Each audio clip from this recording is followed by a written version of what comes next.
രൂപത്തിലും ഭാവത്തിലുമുള്ള ദേവപ്രതിഷ്ഠകളും ചിത്രങ്ങളും നാം ആരാധനയ്ക്കായി ഉപയോഗിക്കാറുണ്ട്. ചില മന്ത്രങ്ങൾ, താന്ത്രിക കർമ്മങ്ങൾ എന്നിവ ചിട്ടയോടെ നടത്താറുമുണ്ട്. എന്നാൽ ഈ രൂപഭാവങ്ങളും ചിട്ടകളുമെല്ലാം ആരാണ് നിശ്ചയിച്ചത്?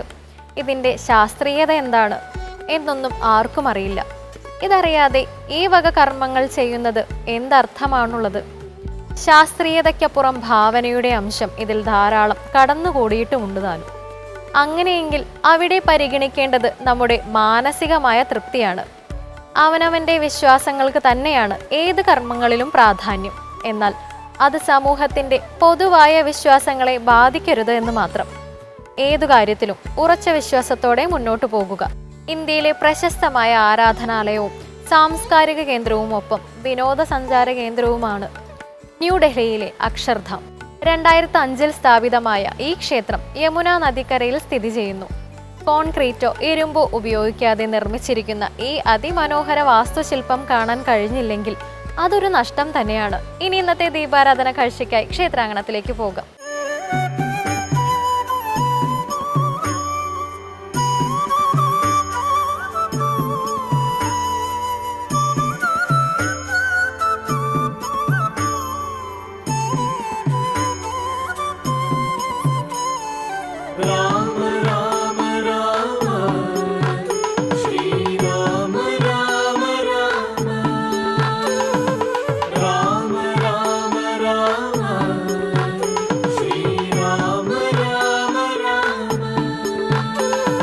श्रीराम राम महाबाहो जानकीपते, श्रीराम राम महाबाहो जानकीपते, श्रीरमणात्म राम लोकाभिराम राम, श्रीरमणात्म राम लोकाभिराम राम, श्रीराम सीताभिरामानन्दात्मक विष्णु,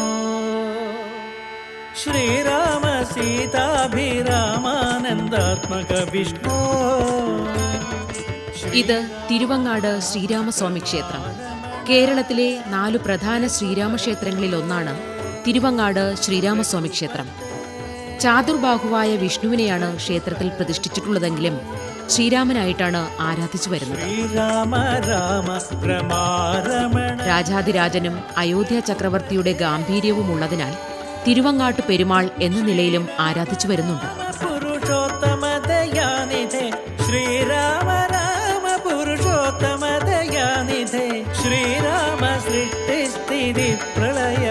ഐമ്പെരുമാളിടം എന്ന കോലത്ത് നാട്ടിലെ 5 ദേവപെരുമാക്കളിൽ തെക്കൻ തട്ടകങ്ങളുടെ അധിപനാണ് തിരുവങ്ങാട്ട് പെരുമാൾ.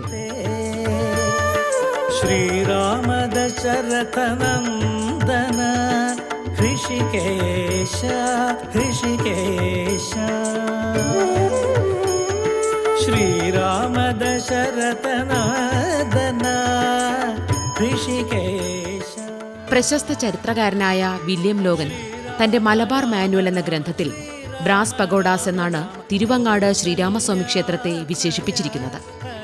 7 നിലയുള്ള ചെമ്പുമേഞ്ഞ ക്ഷേത്രഗോപുരവും വിശാലമായ ക്ഷേത്രപ്പറമ്പും അക്കാലത്ത് പ്രൗഢിയോടെ നിലകൊള്ളുകയായിരുന്നു അത്രേ. കണ്ണൂർ ജില്ലയിലെ തലശ്ശേരി താലൂക്കിൽ തിരുവങ്ങാട് വില്ലേജിലാണ് തിരുവങ്ങാട് ശ്രീരാമസ്വാമി ക്ഷേത്രം സ്ഥിതി ചെയ്യുന്നത്.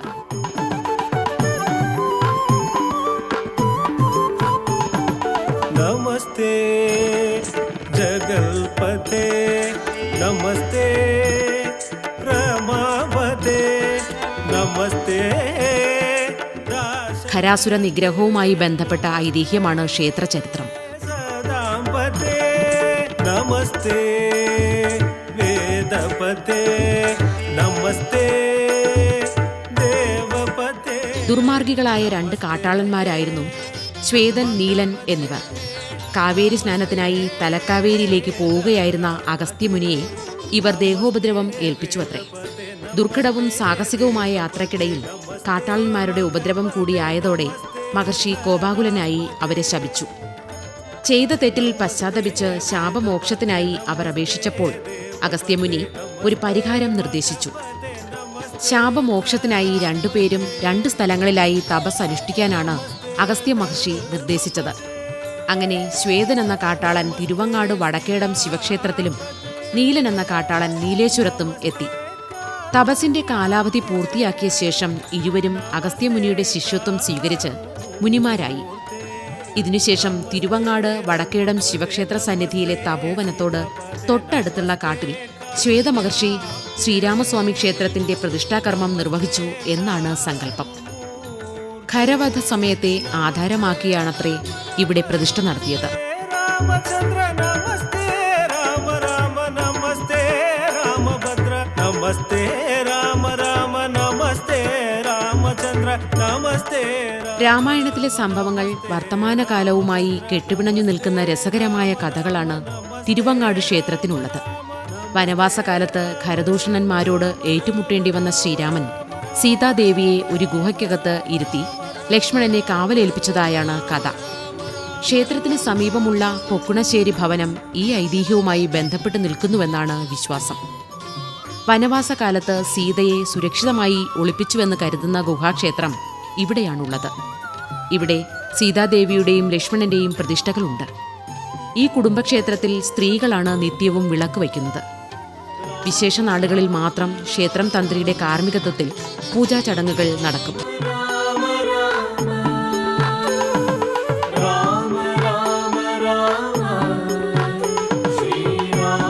തിരുവങ്ങാട് ശ്രീരാമസ്വാമി ക്ഷേത്രത്തോളം തന്നെ പഴക്കമുള്ള ക്ഷേത്രമാണ് വടക്കേടം ശിവക്ഷേത്രം.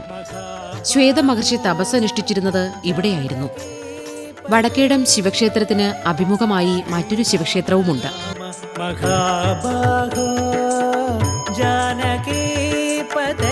കിഴക്കേടം ശിവക്ഷേത്രം. വടക്കേടം മഹാദേവന്റെ ഘോരഭാവത്താൽ മുൻവശത്തെ വിശാലമായ പാടശേഖരങ്ങളും മറ്റും നശിക്കുന്നത് ഒഴിവാക്കാനാണ് കിഴക്കേടം ശിവക്ഷേത്രം നിർമ്മിച്ചത്. ശ്രീരാമ സീതാഭിരാമാനന്ദാത്മക വിഷ്ണു ശ്രീരാമ രാമ രമാരമണ. അംഗലാവണ്യത്തിലും മുഖരസഭാവങ്ങളിലും മികച്ചു നിൽക്കുന്നവയാണ് തിരുവങ്ങാട് ശ്രീരാമസന്നിധിയിലെ ദാരുശില്പങ്ങൾ. ദ്വിതാള വാസ്തുരൂപത്തോടു കൂടിയ ശ്രീകോവിലിന്റെ മുകളിലത്തെ നിലയിൽ ചുമരുകളെ പൊതിഞ്ഞ പലകകൾ മുഴുവൻ ശില്പാലങ്കാരങ്ങളാണ്. നമസ്കാര മണ്ഡപത്തിന്റെ മേൽമച്ച് മുഴുവൻ രാമായണ കഥകളുടെ ദൃശ്യാവിഷ്കാരങ്ങളാണ്. കർമ്മം ധ്യാനമാക്കിയ പെരുന്തച്ചന്മാരാണ് ഇവിടുത്തെ ശില്പികളെന്നതിന് സാക്ഷ്യം വഹിക്കുന്നതാണ് ഈ ശില്പങ്ങളുടെ ബാഹുല്യവും സൗന്ദര്യവും. വിശ്വാസ ഭക്തിയോടും ശ്രീകോവിൽ ചുമർ മുഴുവൻ സുധാശില്പങ്ങളാണ്. തോരണങ്ങളും പഞ്ചരങ്ങളും കൊണ്ട് അലങ്കരിക്കപ്പെട്ട ചുമരുകളിൽ ഭാഗവതത്തിലെയും പുരാണങ്ങളിലെയും കഥാപാത്രങ്ങൾ ശില്പങ്ങളായി പിറന്നിരിക്കുന്നു. തിരുവങ്ങാട് ശ്രീരാമസ്വാമി ക്ഷേത്രത്തിൽ 14 ദിവസം നീണ്ടുനിന്ന ഗ്രാമോത്സവമായിരുന്നു അത്രേ പഴയ കാലത്ത്. പിന്നീടാണ് ക്ഷേത്രാങ്കണത്തിൽ ഇന്ന് കാണുന്ന വിധം 7 ദിവസത്തെ മഹോത്സവമായത്. 1-ാം വിഷു ദിവസം മേടസംക്രമത്തോടെ കൊടി കയറുന്ന ഈ ക്ഷേത്രോത്സവം 8-ാം ദിവസം ക്ഷേത്രച്ചിറയിലെ ആറാട്ടുത്സവത്തോടെ സമാപിക്കും.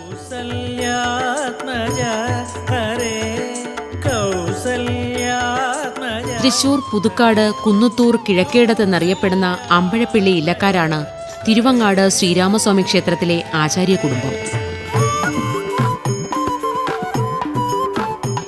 ആഞ്ജനേയൻ, സുബ്രഹ്മണ്യൻ, ദക്ഷിണാമൂർത്തി, ഗണപതി, വനശാസ്താവ്, പോർക്കലി ഭഗവതി എന്നിവരാണ് പ്രധാന ഉപദേവതമാർ. നിത്യവഴിപാടിൽ പ്രധാനപ്പെട്ടത് പെരുമാൾക്ക് നെയ്യമൃത് വെച്ച് തൊഴലാണ്. നമസ്തേ ദാശരഥേ നമസ്തേ സദാംപതേ നമസ്തേ വേദപതേ നമസ്തേ ദേവപതേ നമസ്തേ മഖപതേ നമസ്തേ ധരാപതേ. പൂർണ്ണ കളഭാഭിഷിക്തനായി നിലകൊള്ളുന്ന ശ്രീരാമസ്വാമികളും രാമദാസനായ സാക്ഷാൽ ആഞ്ജനേയനും നിറദീപങ്ങളുടെ നിറമാലയും പുരാവൃത്തങ്ങളുമെല്ലാം ഭക്തകോടികളുടെ ഐശ്വര്യമുദ്രയാണ്. സന്ധ്യാ